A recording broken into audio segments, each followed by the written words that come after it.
नमस्कार ओडिशा ना उच्चकू स्वागत। आज एजुन जत शस बुधवार पक्ष पूर्व पट्टभूमि और प्रभाव सह आज शीर्ष ज खबर। राज्य सरकार स्थायी नगर यातायात एवं परिवेश अनुकूल शक्तिर व्यवहार को प्रोत्साहित करने ग्रीन हाइड्रोजेन मोबिलिटी प्रकल्प उपरे एक उच्चस्तरीय बैठक करिसेंति। गृह और नगर उन्नयन विभाग अतिरिक्त मुख्य शासन सचिव उषापाड़ी भुवनेश्वर अनुष्ठित एही समीक्षा बैठरे अध्यक्षता करथिले। एही प्रकल्प अधीन राज्य में प्रदूषण मुक्त परिवहन व्यवस्था को ग्रहण करने रोडमैप प्रस्तुत करा जायछि। सहरांचल एही नूतन बस सेवा आरंभ हेले प्रदूषण मात्रा यथेष्ट कमिब एवं यह भविष्यत पाई एक स्थायी समाधान होई परिबो बोली अतिरिक्त मुख्य शासन सचिव पाड़ी आशा प्रकाश करिसेंति। प्रधानमंत्री अध्यक्षतार कैबिनेट कमिटी रामेश्वररू पारादीप पर्यंत 100 किलोमीटर उपकूल राजपथ निर्माण को अनुमोदन करिछि। एही प्रकल्प रे मोट 160 कोटी टंकार व्यय हेबो बोली सूचना मिलिछि। एही राजपथर निर्माण द्वारा रामेश्वररू पारादीप यात्रा समय 2.5 घंटा कमिजिबो। यह राज्यर परिवहन रीतिभूमि रे एक बड़ परिवर्तन आनिबा सह अर्थनैतिक विकास से सहायक हेबो बोली केंद्र सरकार आशा व्यक्त करिसेंति। केंद्र सरकार ओडिशा रे रामेश्वर कोणार्क पारादीप नूतन उपकूल राजपथ प्रकल्प पई 106 कोटी टंकार अनुमोदन प्रदान करिसेंति। एही प्रकल्प द्वारा राज्यर समुद्र कूलवर्ती अंचल रे जोगाजोग व्यवस्था सुदृढ़ हेबो।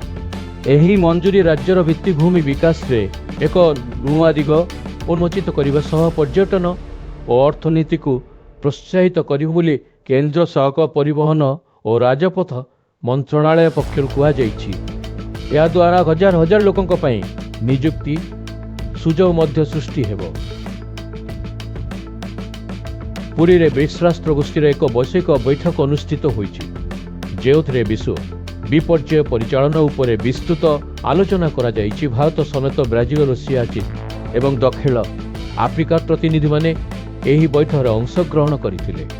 ओडिशार विपर्यय परिचालना मणि विशेष करी शून्य जमानी लक्ष्य एवं सफल स्थानांतर प्रणाली को एही बैठक रे प्रदर्शित करा जायछि। विभिन्न देशर विशेषज्ञ माने ओडिशा द्वारा ग्रहण करा जायथिबा अभिनव पदक्षेप गुडी को प्रशंसा करथिले। पुरी ठारे अनुष्ठित हेउथबा ब्रिक्स विपर्यय आशंका ह्रास कार्यकारी गोष्ठीर बैठक पई व्यापक सुरक्षा व्यवस्था ग्रहण करा जायछि। पुरी एसपी अखिलेश्वर सिंह नेतृत्व में सहरर गुरुत्वपूर्ण स्थान गुड़िक कड़ा नजर रखा जायछि। समुद्र कूलवर्ती अंचल अतिथि रोथबा होटेल एवं सम्मेलन स्थल में अतिरिक्त सुरक्षाकर्मी मुतयन करा जायछि। कौनसी प्रकार अप्रीतिकर परिस्थिति को एड़ाइबा पई सीसीटीवी कैमेरा माध्यम निरंतर पर्यवेक्षण करा जाउछि बोली पुलिस पक्षरु सूचना दिया जायछि। राष्ट्रपति द्रौपदी मुर्मू ओडिशार एकलव्य मणि आवासिक विद्यालय इतना केसे भिडियो कन्फरेन्सिंग माध्यम स्पेस लैब उद्घाटन करिसेंति। एही अभिनव प्रयास आदिवासी छात्र छात्री मध्य विज्ञान और प्रजुक्ति विद्या प्रति आग्रह सृष्टि करिबारे सहायक हेबो।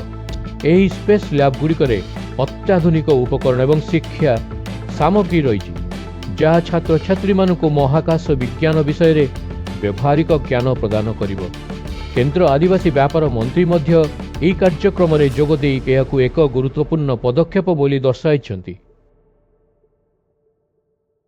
आईन मंत्री पृथ्वीराज हरिचंदन अध्यक्षतार भुवनेश्वर एक समीक्षा बैठक अनुष्ठित होईछि। एही बैठक रे श्री जगन्नाथ जमी वर्ष वर्ष धरी बसवास करुथिबा सेवायत नियोग एवं मठगुड़ी को भू संपत्तिगत अधिकार प्रदान उपरे विस्तृत आलोचना करा जायछि। आईन विभागर वरिष्ठ अधिकारी एवं श्रीमंदिर प्रशासनर प्रतिनिधि माने एथिरे अंशग्रहण करथिले। मंत्री हरिचंदन कहिसंति जे एही प्रक्रिया द्वारा बहु परिवार उपकृत हेबे एवं सेमानक दीर्घदिनर दाबी पूरण हेबारे साहाय्य करिबो। राजस्व और विपर्यय परिचालना विभाग अतिरिक्त मुख्य शासन सचिव ଅରବିନ୍ଦ ପାଢ଼ୀ ସମସ୍ତ ଜିଲ୍ଲାପାଳଙ୍କୁ ଏକ ଚିଠି ଲେଖିଛନ୍ତି। ଏହି ଚିଠିରେ ସେ ନିର୍ଦ୍ଦେଶ ଦେଇଛନ୍ତି ଯେ ଶିକ୍ଷାନୁଷ୍ଠାନରେ ନାମଲେଖା ପାଇଁ ଆବଶ୍ୟକ ପ୍ରମାଣପତ୍ରଗୁଡ଼ିକ ଓଡ଼ିଶା ଜନସେବା ଅଧିକାର ଆଇନ ଅନୁଯାୟୀ ନିର୍ଦ୍ଧାରିତ ସମୟସୀମା ମଧ୍ୟରେ ପ୍ରଦାନ କରାଯାଉ। ପାଢ଼ୀ ଚେତାବନୀ ଦେଇଛନ୍ତି ଯେ ପ୍ରମାଣପତ୍ର ପ୍ରଦାନରେ କୌଣସି ବିଳମ୍ବ ହେଲେ ସମ୍ପୃକ୍ତ ଅଧିକାରୀଙ୍କ ବିରୁଦ୍ଧରେ କାର୍ଯ୍ୟାନୁଷ୍ଠାନ ଗ୍ରହଣ କରାଯିବ।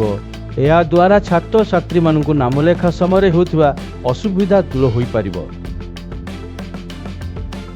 ରାଜ୍ୟର ସମସ୍ତ ଛାତ୍ରଛାତ୍ରୀ ଗ୍ରୀଷ୍ମ ଅବକାଶ ପୂର୍ବରୁ ପାଠ୍ୟପୁସ୍ତକ ପାଇଯିବେ ବୋଲି ବିଦ୍ୟାଳୟ ଓ ଗଣଶିକ୍ଷା ମନ୍ତ୍ରୀ ଧର୍ମେନ୍ଦ୍ର ପ୍ରଧାନ ଆଶ୍ୱାସନା ଦେଇଛନ୍ତି। ଏହାଦ୍ୱାରା ଛାତ୍ରଛାତ୍ରୀମାନେ ନୂତନ ଶିକ୍ଷାବର୍ଷ ଆରମ୍ଭରୁ ପାଠପଢ଼ାରେ କୌଣସି ବାଧା ଅନୁଭବ କରିବେ ନାହିଁ।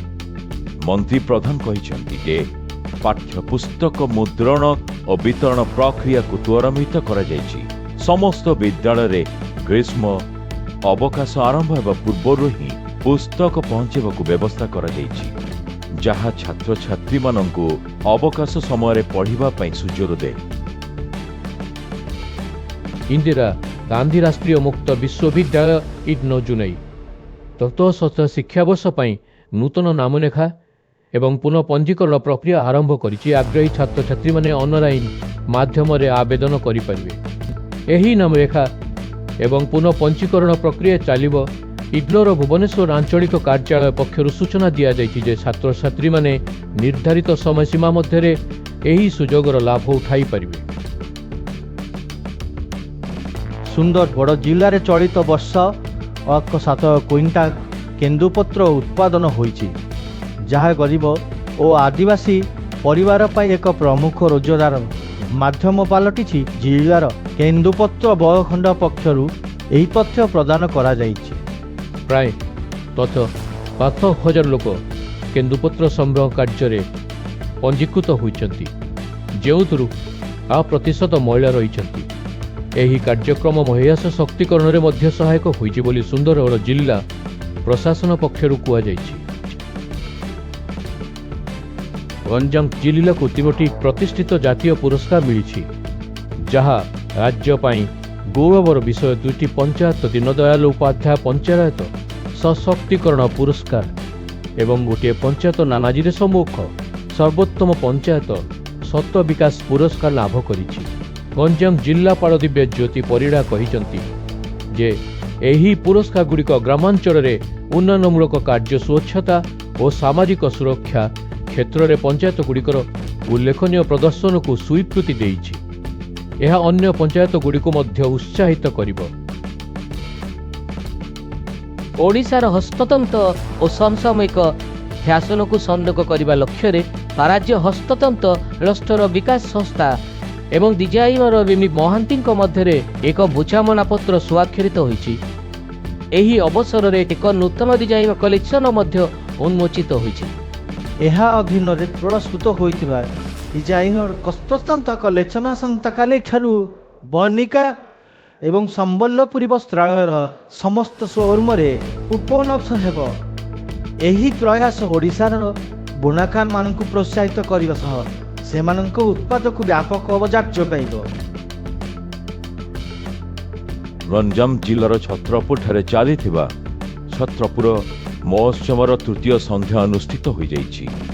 ଏହି ସନ୍ଧ୍ୟାରେ ଓଡ଼ିଶାର ପ୍ରସିଦ୍ଧ କଣ୍ଠଶିଳ୍ପୀ ଦୀପ୍ତିରେଖା ପାଢ଼ୀ ଏବଂ କୁଲଦୀପଙ୍କ ସମ୍ମିଳିତ ପରିବେଷଣ ଦର୍ଶକଙ୍କୁ ମନ୍ତ୍ରମୁଗ୍ଧ କରିଥିଲା। ଛତ୍ରପୁର ବିଧାୟକ ସୁଭାଷ ଚନ୍ଦ୍ର ବେହେରା ଏହି ଉତ୍ସବକୁ ଉଦ୍ଘାଟନ କରି ସ୍ଥାନୀୟ କଳା, ସଂସ୍କୃତି ଓ ପରମ୍ପରାର ପ୍ରଚାର ପାଇଁ ଏହା ଏକ ଉତ୍ତମ ମାଧ୍ୟମ ବୋଲି କହିଥିଲେ। ମହୋତ୍ସବରେ ବିଭିନ୍ନ ପ୍ରକାରର ସାଂସ୍କୃତିକ କାର୍ଯ୍ୟକ୍ରମ ଓ ପଲିସି ମେଳା ମଧ୍ୟ ଆୟୋଜିତ ହୋଇଛି।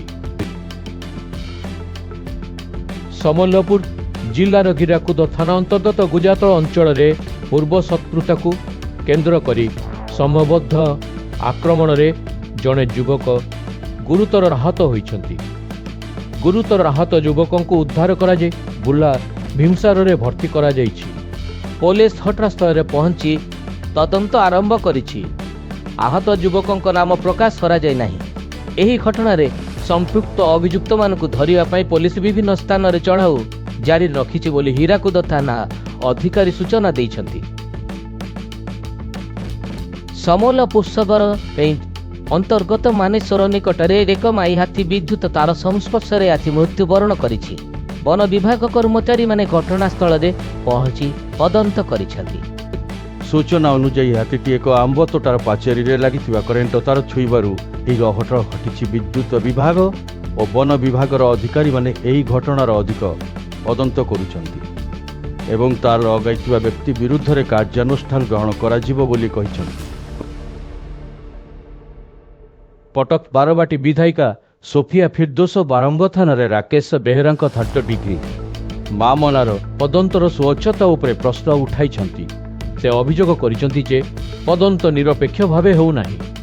ବିଧାୟିକା ଫିରଦୋଷରେ ଏକ ସ୍ୱତନ୍ତ୍ର ଟିମ୍ ଦ୍ୱାରା ନିରପେକ୍ଷ ତଦନ୍ତ କରିବା ଏବଂ ପୀଡ଼ିତ ରାକେଶ ବେହେରାଙ୍କୁ ଭୁବନେଶ୍ୱର ଏମ୍ସରେ ଉତ୍ତମ ଚିକିତ୍ସା ଯୋଗାଇବା ପାଇଁ ଦାବି କରିଛନ୍ତି। ଏହି ମାମଲାକୁ ନେଇ ସ୍ଥାନୀୟ ଅଞ୍ଚଳରେ ତୀବ୍ର ଅସନ୍ତୋଷ ପ୍ରକାଶ ପାଇଛି। କଟକ ଜିଲ୍ଲାର ମାହାଙ୍ଗା ଥାନା ଅନ୍ତର୍ଗତ ଅଲିନଗର ଗ୍ରାମରେ ଅବକାରୀ ବିଭାଗ ଚଢ଼ାଉ କରି ଏକ ନକଲି ବିଦେଶୀ ମଦ ତିଆରି ନିକ୍ଷେପ କରିଛି। ଏହି ଚଢ଼ାଉରେ ବିପୁଳ ପରିମାଣର ନକଲି ପଦସ୍ପିରିତ ଲେବଲ ଏବଂ ଅନ୍ୟାନ୍ୟ ସାମଗ୍ରୀ ଜବତ କରାଯାଇଛି। ଏହି ଘଟଣାରେ ସମ୍ପୃକ୍ତ ଜଣେ ଅଭିଯୁକ୍ତ ମାଫିଆଙ୍କୁ ଗିରଫ କରାଯାଇଛି। ସେମାନେ ନକଲି ମଦ ପ୍ରସ୍ତୁତ କରି ବିଭିନ୍ନ ଅଞ୍ଚଳକୁ ଚାଲାଣ କରୁଥିଲେ ବୋଲି ଅବକାରୀ ବିଭାଗର ଡେପୁଟି କମିଶନର ଅକ୍ଷୟ କୁମାର ପ୍ରଧାନ ସୂଚନା ଦେଇଛନ୍ତି। ଘଟଣାର ଅଧିକ ତଦନ୍ତ ଜାରି ରହିଛି। ଢେଙ୍କାନାଳରେ ଘଟିଥିବା ନାବାଳକ ଚୋରାଚାଲାଣ ମାମଲାରେ ଜାତୀୟ ମାନବାଧିକାର କମିଶନ NHRC ସତ ପ୍ରଣୋଦିତ ହୋଇ ରିପୋର୍ଟ ତଲବ କରିଛନ୍ତି। ଏହି ସମ୍ବେଦନଶୀଳ ମାମଲାରେ ଉତ୍ତରପ୍ରଦେଶ ଓ ଓଡ଼ିଶାର ପୋଲିସ ମହାନିର୍ଦ୍ଦେଶକଙ୍କୁ ନିର୍ଦ୍ଦେଶ ଦିଆଯାଇଛି। କମିଶନକୁ ଉଭୟ ରାଜ୍ୟର ପୋଲିସ ମହାନିର୍ଦ୍ଦେଶକଙ୍କୁ 6 ସପ୍ତାହ ମଧ୍ୟରେ ଏହି ଘଟଣା ସମ୍ପର୍କରେ ଏକ ବିସ୍ତୃତ ରିପୋର୍ଟ ଦାଖଲ କରିବାକୁ ନିର୍ଦ୍ଦେଶ ଦେଇଛନ୍ତି। ଏହି ମାମଲାରେ ମାନବାଧିକାରର ଉଲ୍ଲଂଘନ ହୋଇଥିବା ଅଭିଯୋଗକୁ NHRC ଗୁରୁତର ସହ ନେଇଛି। ଅଳ୍ପ ଦିନ ମଧ୍ୟରେ ଭୁବନେଶ୍ୱର ଏବଂ ଜୟପୁର ମଧ୍ୟରେ ବିମାନ ସେବା ଆରମ୍ଭ ହେବ ବୋଲି ବେସାମରିକ ବିମାନ ଚଳାଚଳ ମନ୍ତ୍ରଣାଳୟ ପକ୍ଷରୁ ସୂଚନା ଦିଆଯାଇଛି। ଏହାଦ୍ୱାରା ଦକ୍ଷିଣ ଓଡ଼ିଶା ସହ ରାଜଧାନୀର ସଂଯୋଗ ବୃଦ୍ଧି ପାଇବ। ଏଥିସହିତ ଭୁବନେଶ୍ୱର ବିମାନ ବନ୍ଦରରେ 3ୟ ଏୟାର ଟର୍ମିନାଲର କାର୍ଯ୍ୟକାରିତାକୁ ମଧ୍ୟ ତ୍ୱରାନ୍ୱିତ କରାଯିବ। ଏହି ପଦକ୍ଷେପ ରାଜ୍ୟରେ ଆଞ୍ଚଳିକ ବିମାନ ସଂଯୋଗକୁ ସୁଦୃଢ଼ କରିବା ସହ ପର୍ଯ୍ୟଟନ ଓ ବାଣିଜ୍ୟ କ୍ଷେତ୍ରକୁ ପ୍ରୋତ୍ସାହିତ କରିବ।